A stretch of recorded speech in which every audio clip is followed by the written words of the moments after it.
एक छोटे से गांव में रामदयाल नाम का आदमी अपनी पत्नी सुशीला और दो बच्चों गुड्डू और पिंकी के साथ रहता था।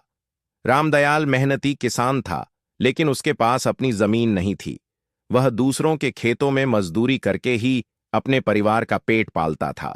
सुबह सूरज निकलते ही रामदयाल फावड़ा और दरांती लेकर खेत की ओर निकल जाता। दिन भर जलती धूप में वह पसीना बहाता और शाम को कुछ सिक्के लेकर घर लौटता।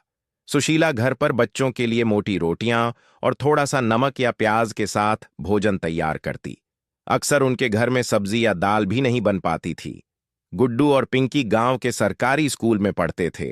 दोनों के पास फटी पुरानी किताबें और स्याही से धब्बेदार कॉपियां थीं। स्कूल जाने के लिए उनके पास चप्पल तक नहीं थी। बरसात के दिनों में जब रास्ते कीचड़ से भर जाते तो दोनों नंगे पैर ही फिसलते पड़ते स्कूल पहुंचते।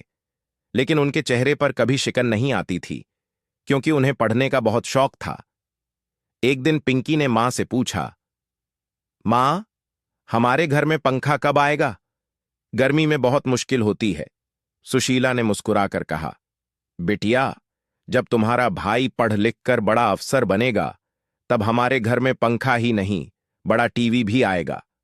पिंकी खिलखिलाकर हंस दी, लेकिन उसके मन में मां के सपनों को सच करने की चाह और भी गहरी हो गई। गांव में अमीर किसान और जमींदार लोग उनके गरीबपन का मजाक उड़ाते।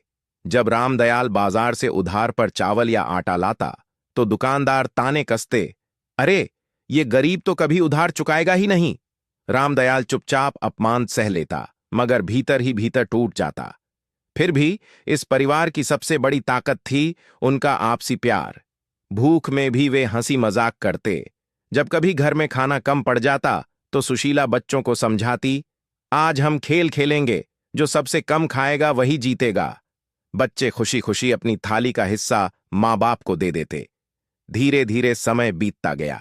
गुड्डू ने कड़ी मेहनत करके 10वीं कक्षा में पूरे गांव में पहला स्थान पाया। स्कूल के मास्टर जी ने उसकी फीस भरने का जिम्मा उठाया। पिंकी भी पढ़ाई में होशियार थी और उसने जिला स्तर की प्रतियोगिता में इनाम जीता। रामदयाल की आंखों में आंसू आ गए। उसने हाथ जोड़कर भगवान से कहा, हे प्रभु, मेरे बच्चे भले ही गरीबी में पले हैं, पर इन्हें कभी सपनों से वंचित मत करना।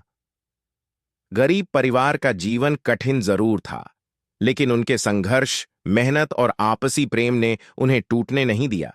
गांव के लोग जो कभी उन पर हंसते थे, अब बच्चों की सफलता देखकर सम्मान करने लगे। आज भी उनका घर मिट्टी और फूस का ही है, पर उसमें उम्मीद और सपनों की रोशनी जलती रहती है। यह कहानी दिखाती है कि गरीबी इंसान की तकदीर नहीं तय करती, बल्कि मेहनत, हिम्मत और प्यार ही असली दौलत होती है।